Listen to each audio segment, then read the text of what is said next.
Thank you, David. This is it's a tremendous opportunity. I'm very excited. I love Freedom to Connect. It's inspired me over many years. I want to start on a melancholy note, which is that I'm hoping that this is not the golden age of the internet. I hope the internet's best days are ahead of it, that we're going to look back, think about buffering and laugh. We're going to try and remember what it was like to have a home that had no access to the internet. And so that's the hope, right? And I'm going to explore one of the threats to this vision, which is a few massive cable and telecommunications companies. Now, I want to start by saying, to clear the air, I am not mad at Comcast or any of the other mega corporations. These companies actually behave in very predictable ways. If you climb into a tiger cage to pet the pretty cat, then you have to take responsibility for the results. If we depend on massive corporations to connect us, we'll get what we deserve. So I want to take a step back and set some context. The internet has become essential infrastructure for communities, along with water, electricity, roads, and bridges. As individuals, we can live without them just fine if we have to. Many of us do go off the grid, but communities actually die without them. We could and would have to pay far more for these essential services than we currently do. If I had no choice, I would pay 10 times as much as I do right now to have a light at night. Electricity is priced below our maximum willingness to pay because long ago as a society, we decided that that was the right choice. We decided that we should have some sort of oversight of essential infrastructure. So as the internet has become more essential, we've actually seen communities have less power to ensure universal access and affordable prices and other safeguards. Our communication is limited and our economy is hindered because of it. I'm not going to go into any international statistics or why DSL can't cut it anymore. If you're in this room, you already know it, and if you're not, there's lots of good places to learn about it. What concerns me is that big cable and telephone companies have become the gatekeepers to the internet. Because of what Larry Lessig accurately calls the corruption of our republic, Washington, D.C. doesn't really appear to be too concerned with this development. The share prices of our new gatekeepers have what is termed a monopoly premium. A Wall Street investor site recently said this of Comcast cable and internet services, and to quote, "Both are either monopolies or duopolies in their respective markets. Both services have become so sticky and important to consumers that Comcast will be able to effectively raise prices year after year." So the answer is yes. Someone is excited about those regular cable rate hikes. But for the rest of us, essential infrastructure tangled with monopoly is a dangerous combination. The big cable and telephone companies will do everything in their power to maintain that market power. We see this in the reaction to the successful efforts of cities to build their own networks. 19 states have made the practice difficult or all but impossible, and Georgia's on the verge of becoming number 20. Now, I'm going to come back to community-owned networks. It's my thing, but I want to diverge anyway into talking a little bit about other potential solutions for making sure that the internet is accessible to everyone. One option is regulation. The Democratic administrations, the Republican administrations, doesn't matter all that much. Effectively, the big corporations are the ones that are writing the rules in D.C. And the interesting thing, the light's much nicer now, by the way. The interesting thing is that sometimes after they've written the rules, they turn around and they sue to kill those rules that they just wrote. It's really kind of fascinating. But the end result is what we call the revolving door, which is where you have a person that starts off in business or the public sector. They go back and forth over time, and they don't seem to change their outlook a whole lot along the way. They get captured is the term. The key point is that regulation is not going to build the networks that we want. So we look to competition. And David Eisenberg does a terrific job of bringing in people, finding those communities that have private networks that are doing a good job of serving the community. I, for one, I don't know if Dane Jasper made it or not, but I'd love to have Sonic in my home, CityLink out of Albuquerque, HBC out of our own Minnesota.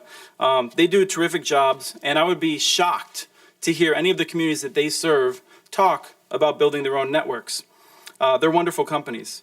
The problem is that when these small companies succeed, big companies want to buy them. I can't imagine anyone among this list and many of the people in this room selling out, but ultimately it's a numbers game. And in the end, most communities cannot rely on a single local firm fighting the good fight for them. Wall Street just seems too much value in consolidating telecommunications. So neither competition nor regulation are going to build the networks that we want. I want to heed some lessons from electrification. The electric companies started competitively, and then they consolidated. Then they embraced toothless regulation. But all along the way, they were at war with public ownership. They actually created the talking points that are going to be handed to Georgia legislators today. Nonetheless, it was the rural electric co-ops and municipalities that brought electricity to the rural areas on a cost-effective basis. Hundreds of rural co-ops were formed, thousands of cities built their own electrical grids. Community-owned networks follow this same model. They're not simply another competitor in the market, they're actually different. And that's what makes them interesting to me at the Institute for Local Self-Reliance. Chattanooga was the first city in the US to have universal access to a gig. Their most basic package is better than some communities have as their best package. It's an incredible network. But the interesting thing is that when the Wall Street Journal asked Harold DePriest, who's the CEO of that network, why the community built its own network, he said, "The issue is, does our community control our own fate, or does someone else control it?" Community-owned networks work. This is something I should be well aware of. Our latest map is tracking 342 communities with publicly owned networks. Most of you know about the big ones, but the small ones are important too.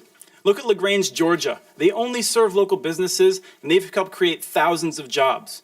In Springfield, SpringNet, Missouri, has helped create thousands of jobs as well. It isn't just that these towns built fiber optic networks or wireless links. It's not actually about the technology. A community-owned network is a non-profit network that is owned by its citizens or the members, often part of a cooperative or a local government. It operates under a different decision-making calculus than Verizon. Now, if Verizon had swooped into Chattanooga 5 years ago and built this all-fiber optic network Fios, Chattanooga would not be the gig city today. It would not have the incredible starter packages that it does, and it probably wouldn't have created thousands of jobs. It would have created some jobs, but it wouldn't have revolutionized that community in the way that it has. The difference is local control, it's self-determination. The technology is a piece, but the rules around the technology are more important. It's about what the technology enables or disables. Now, some have said that communities should only build networks in areas that the private sector won't serve. The most celebrated networks actually were built in areas that had widespread access to DSL and cable. It's not just out in the middle of nowhere where there was nothing. And later today, I expect Mayor Durrell, who I expect is not here because he's not sitting next to Terry, but he will be here later on, and he's probably going to say something I've heard him say many times.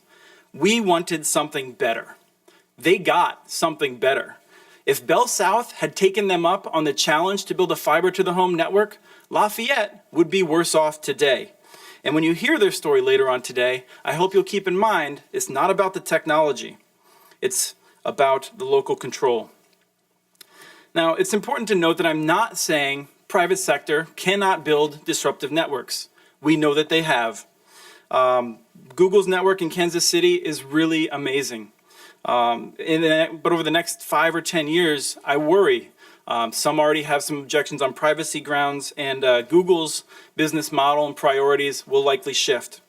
I sincerely hope that Seattle and Chicago do well with the Gigabit Squared and the Gig.U initiatives. But what concerns me is the lack of control that they have over the future of those networks. This was illustrated for me when I had a conversation with a friend who's building a community-owned network in a rural area. having trouble financing it, as is often the case. These things involve many, many headaches before you get a payoff. And he said they were considering private equity, and then they would not have ownership, but at least they'd have the network. And I was taken aback, and I said, well, what are you going to do in 2 years when they get spooked by some numbers or some blip in the markets, and they turn it into a different kind of project that's less ambitious and doesn't do as much, or maybe is more costly? And he said, oh, they wouldn't do that. We've put so much time and effort into this. They know that we really care about this. The problem is that doesn't enter into the equation. Not because these people are mean or bad, but because the private sector looks for a return on an investment. And I actually really like that system. But the return on these investments is not the typical return that Apple sees on an iPod or something. These networks spur job growth, they increase the local population, they give you better educational opportunities, healthcare, higher home values. There's all kinds of other things that happen that don't really result in more dollars for the network owner directly. It's a common problem known with some markets. Now, I want to say once again, I don't want to be too defensive, but I'm not saying that Google or Gigabit Squared are evil, or that Seattle is stupid. This is not at all what I'm saying. I think each of these approaches is better than the status quo, and it's important to keep that in mind. But I do think that communities need to understand the trade-offs they're making. Community ownership provides insurance, not a guarantee that the network is going to meet community needs over time. If it fails to do so, the customer owners can change the leadership, and we've seen it done. If all else fails and they can't fix it, they can sell it. They can sell it to the private sector. There's almost always a willing buyer. But we haven't seen many of these networks privatized or dismantled. Quite the opposite. We see communities nearby begging for network expansion. And there are many models that we track. All of them are have generated desire for expansion. More than 100 communities provide the triple play services, telephone, television, and internet access themselves. In Iowa, Indianola, a suburb of Des Moines, they decided to build the network themselves, and an independent ISP provides services. Some are building networks incrementally to avoid bonding for large amounts of money. This includes Chanute in Kansas and Danville in Virginia. Both started by serving community anchor institutions, scratching their own itch, and then local businesses found out about it and said, we really want you to expand that and offer that to us. At least 35 communities in 10 states have access to a gig. And Santa Monica, for several years, has been delivering 10 gigs to local businesses at affordable prices. This is an opportunity. The big cable and telephone companies are doing the bare minimum. They've created a vacuum that we can fill with better networks. We're not calling on every local government to build a network. This is often misunderstood. Our point is that communities need to make this decision for themselves, and if they do decide how they should build that network is up to them. We need to stop new barriers, and we need to remove the barriers that already exist. The cable lobbyists frequently claim that the city-owned networks unfairly use tax dollars, which is ridiculous. The vast majority of networks have never used any tax dollars. The fact of the matter is that the vast majority of these networks have been financed by bonds, right? Contrary to this slide, networks have overwhelmingly been financed by the private investors purchasing revenue bonds. If you look at the prospectus of Lafayette when it issued its bonds, it says in boldface and capital letters, there's no way taxpayers are going to make you good if this network doesn't succeed. So these things are public documents, they're very boring, and you can read them if you want to be reassured of that. The reality is that when it comes to taxes, the vast majority of these municipal networks have reduced the taxes that businesses and households would have to pay. Last year, we published a case study on Martin County, Florida, where they were leasing some connections to connect their schools and county facilities from Comcast. And they got a notice from Comcast that said, hey, over the next 5 years, we're going to raise your cost 800%. So they pulled out their calculators and they figured out it would be a lot smarter for them to build their own network rather than paying that. They're on track to save $30 million in 20 years. For most communities, this is the real story. One more example. Morristown, Tennessee, the public utility is the largest payer of taxes in the county. Now, at the same time, I don't want to sit here and foreclose the possibility that taxes could be used. We have seen some communities decide that it makes sense for them to use taxes. Leverett is a small community in Massachusetts. It has very poor DSL in some areas and dial-up from Verizon. And it decided to tax itself with a small property tax surcharge to help finance the part of the network. The rest of it will be paid by subscriptions. I actually don't have a problem with that. I know it's contentious among some, but I argue we need to trust communities to make these decisions for themselves based on their local circumstances. What works in Leverett may not work in Lafayette, and vice versa. Way back when, in the 1890s, Lafayette built its original electrical system when local property owners voted to tax themselves. And in the 2000s, when they're building their fiber system, they decided that wasn't going to work for them, and they decided not to use tax dollars. Our research suggests the vast majority of communities are not going to use tax dollars. They don't want to. The fact is that when it comes down to rate increases, Cox can get away with it because they live really far away when they send you that bill raising the rates. Local officials know that they pay a price when they increase taxes. It's a peculiar kind of I have it here somewhere. Accountability. It's an important word. It's one that I should remember. Their actions are scrutinized in ways that the state and the federal officials don't. We see a lot of anger at government. It's almost always those government officials that are located far from us, because local leaders are held accountable more often. Let's take a look at how these networks have operated. Many offer symmetrical connections. Which for the non-technical people allows you upload far more slowly than you download effectively. When you have a problem with a community network, the customer service is far superior. You talk with someone that has the same accent as you, and they're generally able to provide much better service than anyone in a national or an international call center. Now, some have called this the strangle effect, perhaps a bit brutally. When something goes wrong with a community-owned network, you can find someone to strangle. Now, when you pay your bill to a community-owned network, more of that money stays in the community. In North Carolina, the municipal network in Wilson keeps more than $1 million in the community, in the local economy. That's real money that goes back to local businesses. The prices you pay to these networks are not inflated by massive salaries for distant executives. And we have an excellent track record on prices across these muni networks. My Comcast modem fee went from $2 to $5 to $7, but community networks use simple pricing. So the upshot is that community networks are way better.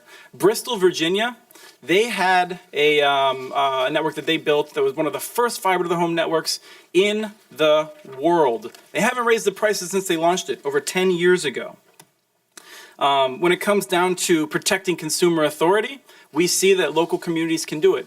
If they fail gracefully, right? When the FCC fails to protect the open internet, we all suffer across the nation. We see our competitiveness drop compared to other nations. When a community network fails, the local community suffers, and they have to deal with it, and they often do. Community networks face overwhelming odds against them because these big companies are far larger.